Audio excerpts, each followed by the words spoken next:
There's a 70-year-old man in Ohio sitting on $1.4 million dollars. His house is paid off. His kids are grown. His health, for now, is fine. And he has not taken a vacation in 6 years. He still clips coupons. He still waits for the senior discount at the diner on Tuesdays. He still feels a small jolt of anxiety every time he transfers money out of his brokerage account, even when that money is going towards something as simple as fixing the roof.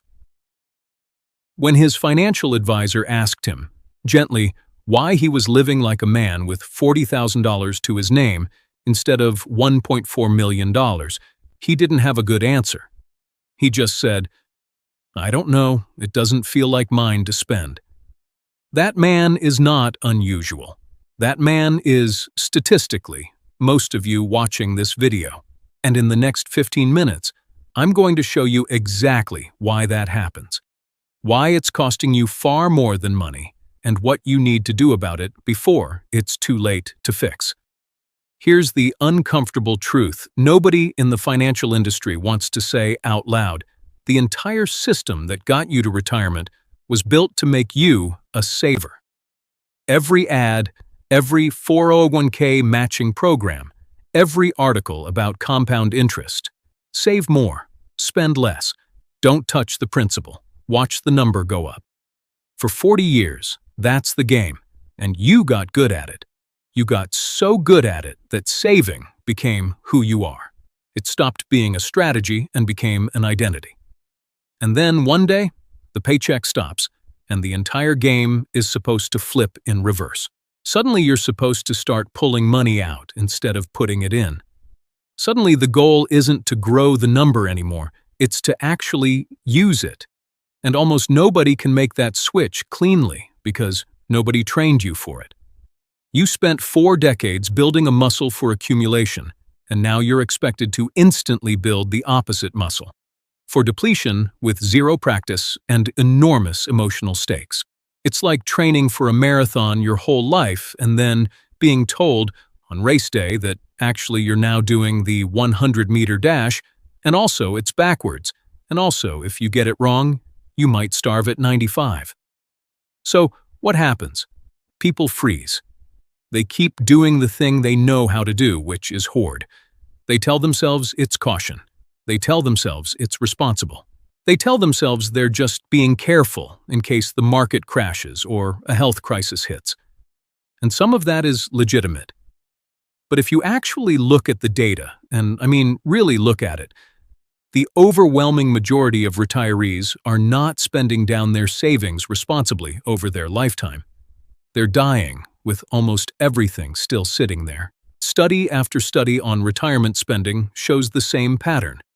Retirees withdraw far less than they safely could year after year, and in many cases their account balances are actually higher at death than they were on the day they retired. Let that sink in.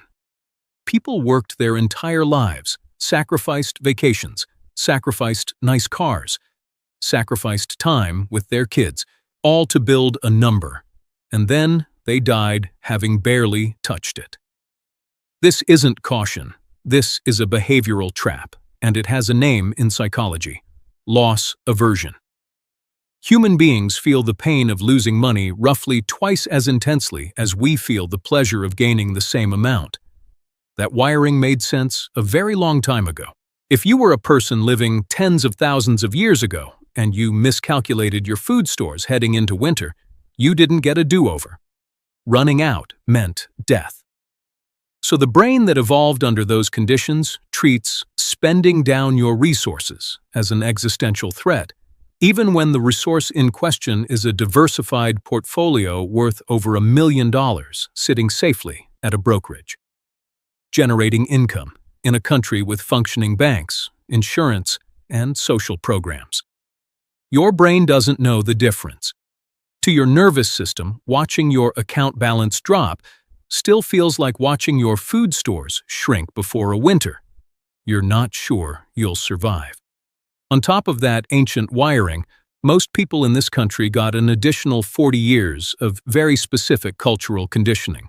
You were taught, explicitly and repeatedly, that spending is dangerous, and saving is virtuous. Financial institutions built entire marketing campaigns around this idea because, frankly, it kept your money sitting in their accounts longer. Every milestone in your financial life was framed as, how much did you save? Never, how much did you actually get to enjoy? Nobody throws a party because you spent $30,000 taking your whole family to Italy, while you could still hike up a hillside to see the view.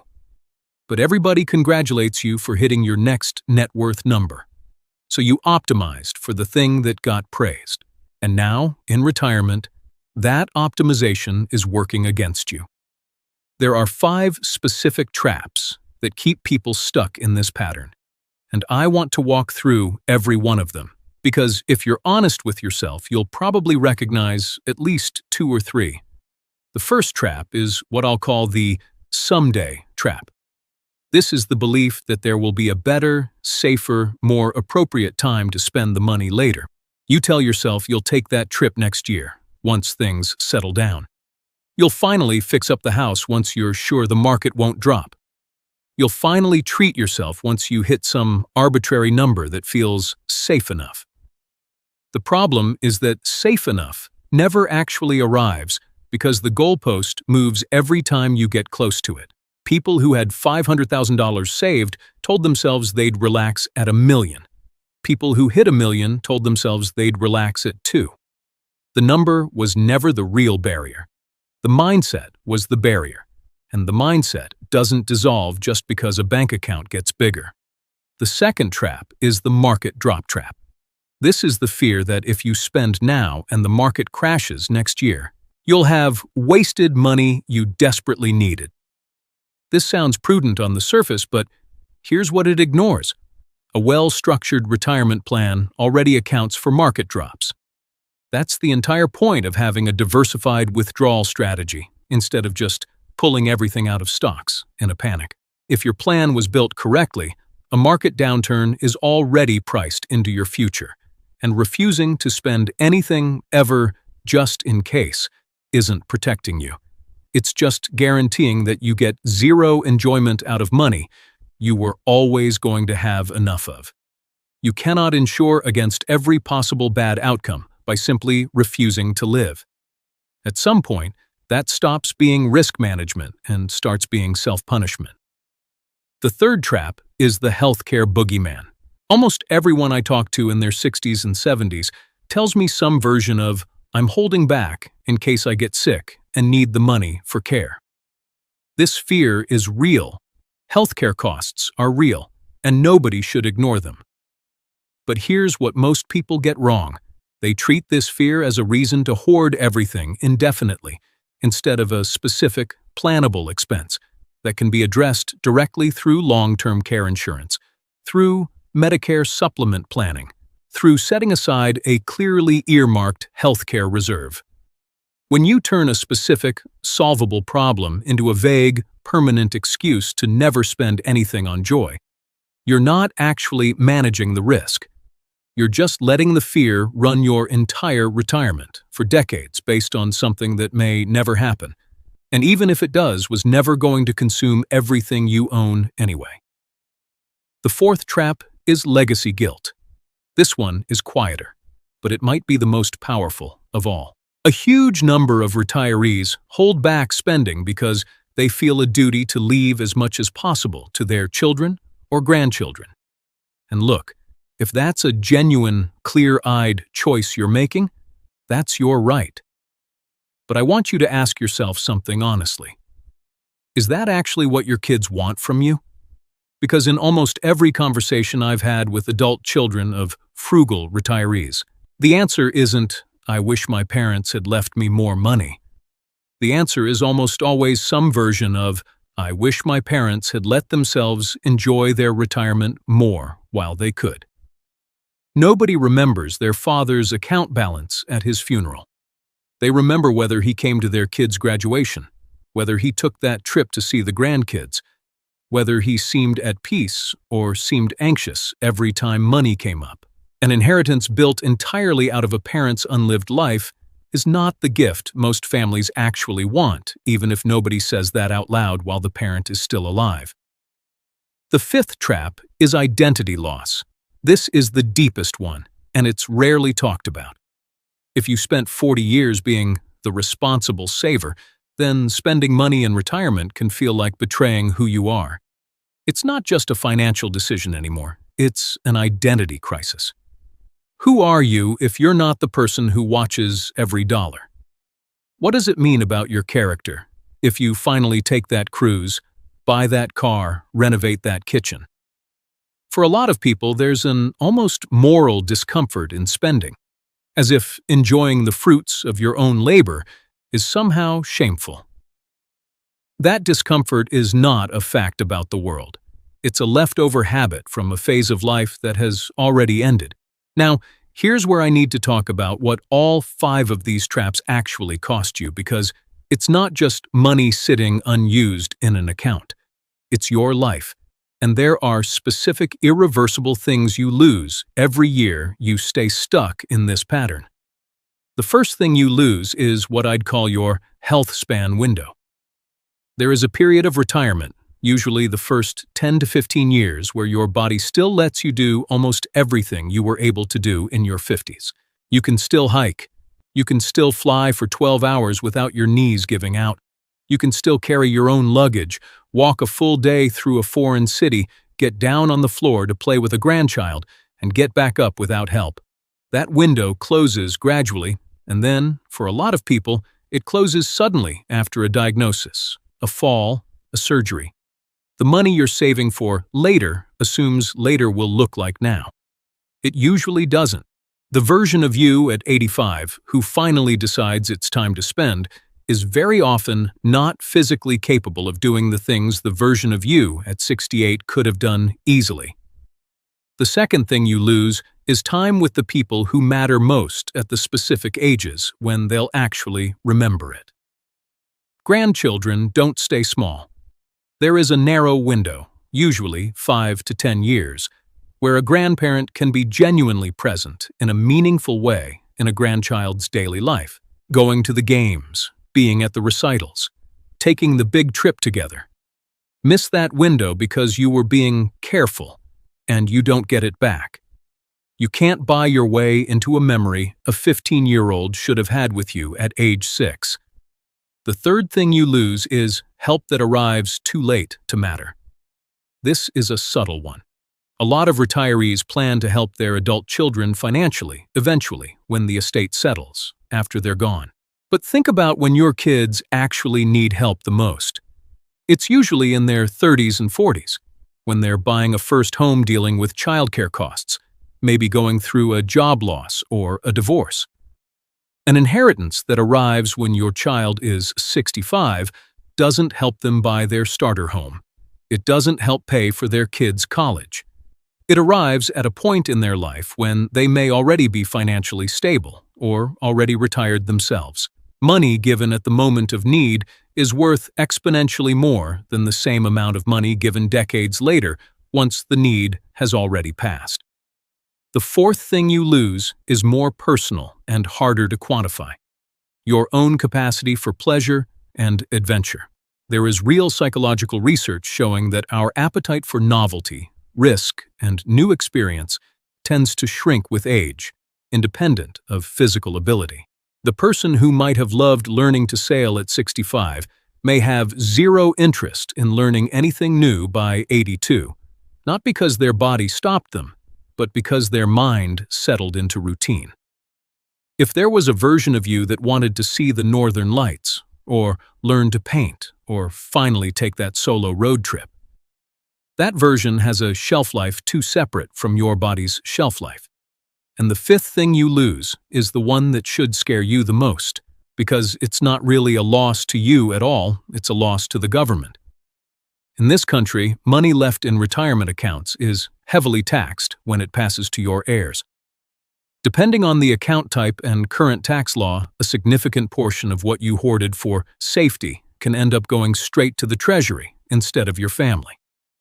So the ultimate irony of extreme fear-based saving is this: the money you refuse to spend on your own life out of loss aversion and old habit often doesn't even end up fully benefiting the people you were trying to protect. A meaningful chunk of it simply evaporates into taxes on the way out. So if all of this is true, and the data backs it up, what's actually supposed to change? How do you undo 4 decades of conditioning without accidentally swinging to the other extreme and blowing through your savings recklessly? The first shift is understanding that there are really 3 different kinds of currency you're managing in retirement, not one. There's financial currency, which is the number in your accounts. There's time currency, which is however many active, healthy years you realistically have left. And there's health currency, your physical and mental capacity to actually use both of the others. Most retirement planning obsesses entirely over the first currency and completely ignores the other 2, as if money were the only resource that could run out. But time and health are also finite, non-renewable resources, and in some very real sense, they're the resources that actually matter, because money only has value in the first place, as a tool to buy experiences within your remaining time and health. The second shift is giving yourself explicit permission through structure, not just willpower. Willpower alone won't undo 40 years of conditioning. What actually works is building a specific, calculated spending plan the same way you built a specific, calculated saving plan. If a large chunk of your income now comes from guaranteed sources like a pension or Social Security, that changes the entire risk calculation of your remaining assets, because you're not solely dependent on your portfolio to survive. Understanding exactly how much guaranteed income you have coming in every month, and exactly how much of your invested savings you can safely draw down each year without jeopardizing your future, turns a vague, anxiety-driven decision into a concrete number you can actually trust. The third shift is starting small and building the muscle deliberately. You don't have to go from extreme caution to reckless spending overnight. Start with one thing this year that you've been putting off. One trip, one renovation, one experience with your grandkids that you've been telling yourself you'll get to eventually. Notice how it feels. Most people who take this first step report the same thing. The anxiety they expected didn't actually show up the way they feared it would, because the plan was solid and the money was always meant to be used. The fourth shift is asking yourself a very specific, uncomfortable question and actually sitting with the answer instead of deflecting it. Imagine yourself at 92 years old, looking back on this exact stage of your life, the stage you're in right now, today, watching this video. What would that version of you regret not doing, not buying, not doing? Nobody at 92 regrets the vacation they took at 70. They regret the one they didn't. Here's the real reason so many people never make this shift, and it's worth saying plainly, because nobody else will say it to you directly. The reason you're not spending isn't actually about money. If it were about money, a financial advisor could fix it with a spreadsheet in one meeting. The real reason is that spending forces you to confront your own mortality in a way that saving never does. Every dollar you spend on something meaningful is an acknowledgement that your time is limited, that this account was never meant to grow forever, that you are, in fact, going to use this money because you are, in fact, going to die. Saving lets you avoid that thought indefinitely. The number just keeps climbing, quietly, comfortably, while you tell yourself you'll deal with the emotional part later.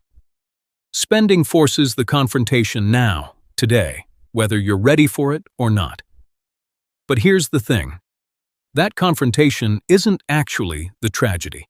The tragedy is what happens when you avoid it entirely, when you spend 30 or 40 years of retirement in a defensive crouch, guarding a number that was never going to save you from anything, while the actual finite resources, your time and your health, quietly run out in the background, unspent and unused. Exactly the way you swore you'd never let your money become.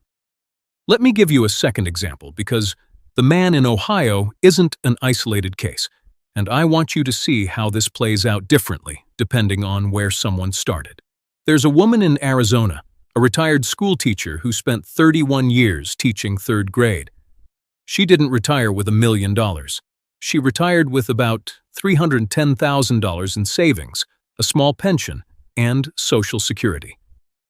By most financial calculators, she was in a perfectly comfortable position, someone who could safely spend 4 to 5% of her portfolio a year without any real risk of running out.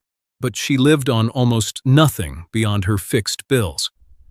She reused tea bags. She turned her heat down to 60 degrees in the Arizona winter, which, to be fair, doesn't get that cold. But the habit itself tells you everything. Her daughter eventually sat her down and asked her directly, "Mom, what are you saving this for?" And she didn't have an answer either. She just said the same thing the man in Ohio said. Almost word for word. It didn't feel like hers to spend. What's fascinating and a little heartbreaking is that the amount of money almost didn't matter. The man had $1.4 million. The woman had $310,000. Both of them were statistically financially secure enough to spend meaningfully more than they were spending. Both of them were behaving identically, driven by the exact same psychological wiring, regardless of the size of the number. This should tell you something important. This isn't a rich person's problem or a poor person's problem. It's a human problem, wired into anyone who spent decades in accumulation mode, whether that mode built up $300,000 or $3 million. Now, contrast both of those stories with a couple I spoke with in Florida, retired about 6 years ago. Similar net worth to the man in Ohio, just under $1.5 million. They did something different early on. In their first year of retirement, before old habits could fully calcify into a permanent pattern, they sat down and built what they called a use-it list. Not a bucket list exactly, but a specific dated plan for spending on experiences and improvements to their quality of life, tied to actual calendar years, not vague someday language. Year 1, a trip to see extended family in Portugal because his mother was 93, and this might be the last chance. Year 2, a kitchen renovation they'd wanted for a decade. Year 3, helping their daughter with a down payment on a house while she was 34 and actually needed it, not 64 when she wouldn't. They didn't abandon planning or become reckless. They simply replaced vague caution with specific, calculated action, the same rigor they'd once applied to saving, now applied to spending. 6 years in, their advisor told them their portfolio is actually tracking ahead of projections because markets did reasonably well, and their withdrawal rate stayed sustainable the whole time. They got the trip to Portugal. His mother was still alive to host them. They got the memory. The man in Ohio still has his $1.4 million, untouched, growing, and increasingly taxed on the way to heirs who, by the way, have told him repeatedly they'd rather have him show up than inherit more money later. The difference between these outcomes wasn't the size of the portfolio. It wasn't investment performance. It wasn't luck. It was a decision, made early and made deliberately to treat spending as a plan instead of a threat. If any part of this described you, and I suspect it described more of you than you'd like to admit, the first step isn't a dramatic life change. It's a single, honest look at your numbers. Guaranteed income versus invested assets, a realistic estimate of your remaining healthy years, and one specific thing you've been putting off that you could actually do this year. Not someday, this year. Because someday, statistically, for most people, simply never comes. Before you close this video, I want you to do one thing. Not subscribe, not comment, not any of the usual asks. I want you to actually think of one specific thing. A trip, a renovation, a gift to someone you love, that you've quietly told yourself you'd get to eventually. Picture it clearly. Now ask yourself honestly what exactly you're waiting for. If you can name a real, specific financial reason, something concrete tied to your actual numbers that's worth respecting and planning around properly. But if the honest answer is just a vague feeling of unease, a sense that it doesn't feel right yet, that's not a financial constraint. That's the same wiring we've been talking about this entire video quietly running the show, the way it has for decades, unless you decide, starting now, to hand the controls back to yourself.